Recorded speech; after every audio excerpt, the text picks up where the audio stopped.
ನಮಸ್ಕಾರ ಸಚಿನ್ ಅವರೇ. ನಿಮ್ಮದು ಇದನ್ನ ನೋಡಿದೆ ನಾನು.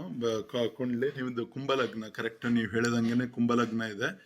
ಆಮ್, ಕುಂಭಲಗ್ನ ಇದ್ದು 5ನೇ ಮನೆಯಲ್ಲಿ ಗುರು ಮತ್ತು ಚಂದ್ರ ಜೊತೆಗಿದ್ದಾರೆ. ಗುರು ಚಂದ್ರ ಜೊತೆಗಿದ್ದು ಗುರು ಚಂದ್ರ ಜೊತೆಗಿದ್ದಾರೆ. ಸೊ ನಿಮಗೆ ಇದು ಇದೆ, ಏನಂದ್ರೆ ಗಜಕೇಸರಿ ಯೋಗ ಇದೆ. ಆಮೇಲೆ 6ನೇ ಮನೆಯಲ್ಲಿ ಕೇತು ಇದ್ದಾನೆ. 6ನೇ ಮನೆಯಲ್ಲಿ ಕೇತು ಇದ್ದು, ಆಮೇಲೆ 12ನೇ ಮನೆಯಲ್ಲಿ ರಾಹು ಮತ್ತು ಶುಕ್ರ ಇರ್ತಾರೆ. 12ನೇ ಮನೆಯಲ್ಲಿ ರಾಹು ಶುಕ್ರ ಇದ್ರೆ, ಶುಕ್ರ ರಾಹು ಭೃಗುನಂದ ನಾಡಿ ಪ್ರಕಾರ ಬಹಳ ಒಳ್ಳೆಯದು. ನಿಮಗೆ ಒಳ್ಳೆ ಸಂಗಾತಿ ಸಿಗ್ತಾರೆ.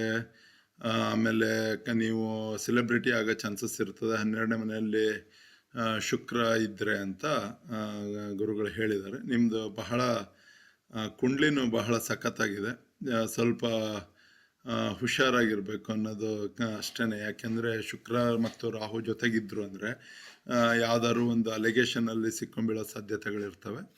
ಅದರ್ ದ್ಯಾನ್ ದ್ಯಾಟ್ ಎಲ್ಲ ರೀತಿಯಿಂದನೂ ಚೆನ್ನಾಗಿದೆ. ಆಮೇಲೆ ನೀವು ಗೌರ್ಮೆಂಟ್ ಜಾಬಿನ ಬಗ್ಗೆ ಕೇಳಿದಿರಲ್ಲ, ಗೌರ್ಮೆಂಟ್ ಜಾಬ್ ಡೆಫಿನೆಟ್ಲಿ ಆಗುತ್ತೆ ಅಂತ ಅನಿಸ್ತದೆ. ಯಾಕೆಂದರೆ ಸೂರ್ಯ ಬಂದು 7ರ ಅಧಿಪತಿ ಸೂರ್ಯ ಬಂದು 11ನೇ ಮನೆಯಲ್ಲಿದ್ದಾನೆ. 7 ಮತ್ತು 11 ಸೂರ್ಯನ ರಾಶಿಯಲ್ಲೇ ಇರೋದ್ರಿಂದ, ಸೂರ್ಯ ನಕ್ಷತ್ರದಲ್ಲೇ ಇರೋದ್ರಿಂದ, ರಾಶಿಯಲ್ಲ, ಸೂರ್ಯನ ನಕ್ಷತ್ರದಲ್ಲೇ ಇರೋದು, ಅಥವಾ ಇದು ಚಂದ್ರ ಸೂರ್ಯನ ನಕ್ಷತ್ರದಲ್ಲಿ ಇರಬೇಕು, ಅಥವಾ ಸೂರ್ಯನ ನಕ್ಷತ್ರ ಅಥವಾ ಚಂದ್ರನ ನಕ್ಷತ್ರ ಈ ಥರದಲ್ಲಿ ಇದ್ರೂ ಇದು ಗೌರ್ಮೆಂಟ್ ಜಾಬ್ ಸಾಧ್ಯತೆ ಚೆನ್ನಾಗಿರುತ್ತೆ. ಆಮೇಲೆ ಈಗ ನಿಮಗೆ ನಡೀತಾ ಇರೋದು ಬುಧ ದಶ ನಡೀತಾ ಇದ್ದು, ಶುಕ್ರ ಭುಕ್ತಿ ನಡೀತಾ ಇದೆ. ಶುಕ್ರ ಭುಕ್ತಿ ನಿಮ್ದೇನಾಗಿದೆ, 4 ಮತ್ತು ಶುಕ್ರ 12ನೇ ಮನೆಯಲ್ಲಿರೋದ್ರಿಂದ, ಶುಕ್ರ 12ನೇ ಮನೆಯಲ್ಲಿರೋದ್ರಿಂದ ಸ್ವಲ್ಪ ಅದು ವ್ಯಯಸ್ಥಾನ ಅಂತ ತೋರಿಸ್ತಾ ಇದೆ. ರಾಹು ಮತ್ತು ಶುಕ್ರ ಜೊತೆಗಿರೋದ್ರಿಂದ ನಿಮ್ದು ಹೆಚ್ಚಿಗೆ ಖರ್ಚು ಹೆಚ್ಚಿಗೆ ಇರುತ್ತೋ ಏನು ಗೊತ್ತಿಲ್ಲ. ಬಟ್ ಶುಕ್ರ ಭುಕ್ತಿಯಲ್ಲಿ ಆಗಿದೆ. ಈಗ ನಾವು ಇದನ್ನ ನೋಡಿದ್ರೆ, ಶುಕ್ರ ನೀವು ನಿಮ್ಮದು ಚಂದ್ರ ಬಂದು ಪುನರ್ವಸು ಅಂದರೆ ಗುರುವಿನ ನಕ್ಷತ್ರದಲ್ಲಿ ಇದ್ದೀರಿ. ರಾಹು ನಿಮಗೆ ಬೇಸಿಕಲಿ ರಾಹು ನಿಮಗೆ ಪರಮ ಮಿತ್ರ ತಾರೆ, ಮತ್ತು ಗುರು ನಿಮಗೆ ಮಿತ್ರ ತಾರೆ ಗುರುವಿಂದೇ ಜನ್ಮ ತಾರೆ ಆಗ್ತದೆ. ರಾಹು ಇದು ಮಂಗಳ ನಿಮಗೆ ಮಿತ್ರ ತಾರೆ ಆಗ್ತದೆ. ಆಮೇಲೆ ಸೂರ್ಯ ಬಂದ್ಬಿಟ್ಟು ಉತ್ತರಾಷಾಢದಲ್ಲಿದ್ದಾನೆ.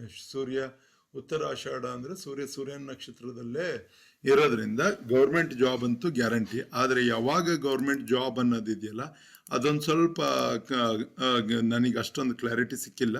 ಆದರೆ ನೀವು ಸೂರ್ಯನ ಆರಾಧನೆ ಮಾಡೋದು ಒಳ್ಳೆಯದು. ಅಂದರೆ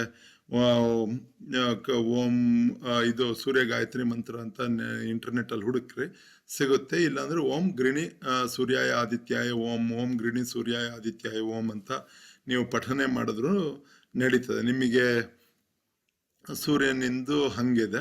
ಬಟ್ ಬೇಸಿಕಲಿ ಇದರಲ್ಲಿ ಬುಧ ದಶ ಶುಕ್ರ ಭುಕ್ತಿ ನಡೀತಾ ಇದೆ. ಇದು 2023ವರೆಗೂ ನಡೀತದೆ.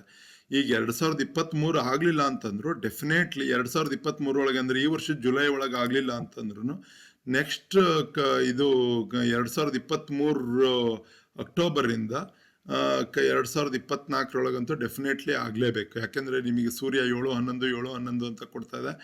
ಬಹಳ ಸಖತ್ತಾಗಿದೆ. ಏನೇನು ಎರಡು ಥಿಂಕ್ ಮಾಡೋ ಅವಶ್ಯಕತೆನೇ ಇಲ್ಲ. ಬಹಳ ಸೂಪರ್ ಜಾತಕದ ಥರ ಇದೆ. ಆಮೇಲೆ 5ನೇ ಮನೆಯಲ್ಲಿ ಗುರು ಇದ್ದಾನೆ. ಗುರುವಿನ ದೃಷ್ಟಿ ಸೂರ್ಯನ ಮೇಲೆ, ಶನಿ ಮೇಲೆ, ಬುಧನ ಮೇಲೆ ಬಿದ್ದಿದೆ. ಸೊ ಚಂದ್ರನ ದೃಷ್ಟಿನೂ ಇವರುಗಳ ಮೇಲೆ ಬಿದ್ದಿರೋದ್ರಿಂದ ಎಲ್ಲ ರೀತಿಯಿಂದನೂ ಚೆನ್ನಾಗಿದೆ. ಗುರುವಿನ ದೃಷ್ಟಿ ಇದೆ. ಆಮೇಲೆ ಏನಪ್ಪ, ನಿಮಗೆ ಒಂದು ಸ್ವಲ್ಪ ಕೋಪ ಸ್ವಲ್ಪ ಹೆಚ್ಚಿಗೆ ಇರುತ್ತೆ ಅನಿಸ್ತದೆ. ಮಂಗಳ ವೃಶ್ಚಿಕದಲ್ಲಿದ್ದು ಅವನು ದೇಹವನ್ನು ನೋಡ್ತಾ ಇರ್ತಾನೆ. ಅಂದರೆ ಪ್ರಕೃತಿನೋ ಹೀಟ್ ಬಾಡಿನೋ, ಕೋಪ ಇದೆಯೋ ಇಲ್ಲ ಗೊತ್ತಿಲ್ಲ, ಹೀಟ್ ಬಾಡಿ ಆಗಿರುತ್ತೆ. ಆಮೇಲೆ ಕೋಪನೂ ಇರೋ ಸಾಧ್ಯತೆಗಳು ಹೆಚ್ಚು. ಯಾಕೆಂದರೆ ಇದು ಮಂಗಳ ಗುರುವಿನ ನೋಡ್ತಾ ಇರ್ತಾನೆ, ಮನಸ್ಸು ಕಾರಕನಾದ ಚಂದ್ರನ ನೋಡ್ತಾ ಇರ್ತಾನೆ 8ನೇ ದೃಷ್ಟಿಯಿಂದ. ಸೊ ಸ್ವಲ್ಪ ಎಲ್ಲ ಇದ್ರ ವಿಚಾರಗಳ ಮೇಲೂ ಇದು ಯಾಕೆ ಹೀಗೆ ಕ್ಯೂರಿಯಾಸಿಟಿ, ಏನಾದರೂ ಒಂದು ಕಂಡು ಹಿಡಿಬೇಕು ಅನ್ನೋ ಒಂದು ಕ್ಯೂರಿಯಾಸಿಟಿ ಈ ಥರದ್ದಿರುತ್ತೆ. ಬಟ್ ಓವರ್ ಆಲ್ ಜಾತಕ ಚೆನ್ನಾಗಿದೆ. ನಿಮಗೆ ಇದು ಮಂಗಳ, ವೃಶ್ಚಿಕದಲ್ಲಿರೋ ಮಂಗಳ, ಅವನು 9ನೇ ಮನೆ 9ರ ಅಧಿಪತಿ 9ರಲ್ಲೇ ಇದ್ದಾನೆ. That is one good thing. ಆಮೇಲೆ 12ರ ಅಧಿಪತಿ 23 ಡಿಗ್ರಿಯಲ್ಲಿ ಇಲ್ಲಿದೆ. ಸೊ ಇದರಲ್ಲಿ 12ರ ಅಧಿಪತಿ 11ರಲ್ಲಿದ್ದಾನೆ. 11 12 ಕೊಡ್ತಾ ಇದೆ ಇದು ಶನಿ. ಸೊ ಆ ರೀತಿಯಿಂದ ಎಲ್ಲ ಚೆನ್ನಾಗೇ ಇದೆ.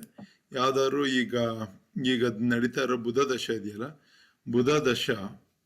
ಬುಧ ನಿಮಗೆ 5 8ರ ಅಧಿಪತಿ 11ರಲ್ಲಿದೆ. 5 8 11 ಇದೆ. ಸೊ 5 8 11 ಇದ್ರೆ ಒಳ್ಳೆ ಎಲ್ಲ ರೀತಿಯಿಂದನೂ ಇದು ಪಾರ್ಟ್ನರ್ಗಳಿಂದ, ನೀವೇನಾದರೂ ಬಿಸ್ನೆಸ್ ಮಾಡ್ತಾ ಇದ್ರೆ ನಿಮ್ಮ ಪಾರ್ಟ್ನರ್ಗಳಿಂದ ಒಳ್ಳೆ ದುಡ್ಡು ಸಿಗುತ್ತೆ. ನೀವು ಅನ್ಕೊಂಡಷ್ಟೇ, ನೀವು ಬಯಸಿದ್ದಷ್ಟೇ ಬಯಸಿದಂಗೆ ಲಾಭ ಆಗೋ ಸಾಧ್ಯತೆಗಳು ಇರ್ತವೆ. ಆಮೇಲೆ 8ರ ಅಧಿಪತಿ 12ರಲ್ಲಿದೆ. 8ರ ಅಧಿಪತಿ 12ರಲ್ಲಿದ್ದರೆ 7 8 9 9ರ ಅಧಿಪತಿ 12ರಲ್ಲಿದ್ರು ಅದು ಒಂದು ಬಹಳ ಇದು. 7ರ ಅಧಿಪತಿ 12ರಲ್ಲಿ 9ರ ಅಧಿಪತಿ 12ರಲ್ಲಿದ್ರು ಬಹಳ ಚೆನ್ನಾಗಿ ಅಂತ ಹೇಳ್ತಾರೆ. ಆದರೆ 9ರ ಅಧಿಪತಿ 12ರಲ್ಲಿದ್ದರೆ ಉತ್ತರ ಭಾರತದಲ್ಲಿ ಸ್ವಲ್ಪ ಇದು ಪಿತೃದೋಷ ಅಂತ ಕರೀತಾರೆ. ಆ ಪಿತೃದೋಷಕ್ಕೆ ಇದು ಗುರೂಜಿಯವರು ಹೇಳಿರೋಂಥ ಉಪಾಯಗಳನ್ನು ಅನುಸರಿಸಿ ಬೇಕಾದ್ರೆ ಪಿತೃದೋಷ ನಿವಾರಣೆ ಮಾಡ್ಲಿಕ್ಕೆ ಟ್ರೈ ಮಾಡಿ. ಬೇಸಿಕಲಿ ನಿಮಗೆ ಗೌರ್ಮೆಂಟ್ ಜಾಬ್ ಆಗ್ತಾನೆ ಇಲ್ಲ. ಯಾಕೆಂದರೆ ಗೌರ್ಮೆಂಟ್ ಜಾಬಿಗೂ ಪಿತೃಗೂ ಸಂಬಂಧ ಇದ್ದೇ ಇರುತ್ತೆ. ಸ್ವಲ್ಪ ಈ ಅಮಾವಾಸ್ಯೆ ದಿವಸ ಎಳ್ಳು ಅನ್ನ ತುಪ್ಪ ಮಾಡಿ 3 ಅಮಾವಾಸ್ಯೆಗಳ ದಿವಸ ಎಳ್ಳು ಅನ್ನ ತುಪ್ಪ ಅನ್ನ ಮಾಡ್ಕೊಳ್ಳಿ, ತುಪ್ಪದಲ್ಲಿ ಸ್ವಲ್ಪ ಹುರ್ಕೊಳ್ಳಿ, ಮತ್ತು ಅದಕ್ಕೆ ಸಕ್ಕರೆ ಮತ್ತು ಬಿಳಿ ಎಳ್ಳು ಅಥವಾ ಕರಿ ಎಳ್ಳು ಹಾಕಿ ಕಾಗೆಗಳಿಗೆ ಇದನ್ನ ಮಾಡಿ ನನ್ನ ಪಿತೃದೋಷ ನಿವಾರಣೆ ಆಗಲಿ ಅಂತ 3 ಅಮಾವಾಸ್ಯೆ ಮಾಡಿ ನೋಡ್ರಿ. ಇಲ್ಲ ಅಂದರೆ ಪಿತೃದೋಷಗಳದ್ದು ನಿವಾರಣೆಗೆ ಸುಲಭ ಉಪಾಯಗಳು ನೆಟ್ಟಲ್ಲೂ ಇಂಟರ್ನೆಟ್ಟಲ್ಲೂ ಸಿಗುತ್ತವೆ, ಸರ್ಚ್ ಮಾಡಿ ನೋಡಿ. ಇದು ನಿಮಗೆ ಬೇಗನೆ ಗೌರ್ಮೆಂಟ್ ಜಾಬ್ ಸಿಗೋ ಚಾನ್ಸಸ್ ಇದೆ. ಎಲ್ಲ ಸಿಗಲಿ ಅಂತ ಆ ಮಹಾಗಣಪತಿ ಹತ್ರ, ವೀರಭದ್ರೇಶ್ವರನ ಹತ್ರ ಕೇಳ್ಕೊತೀನಿ. ಒಳ್ಳೇದಾಗಲಿ. ಸ್ವೀಟ್ಸ್ ಕೊಡುವಂತ್ರಿ.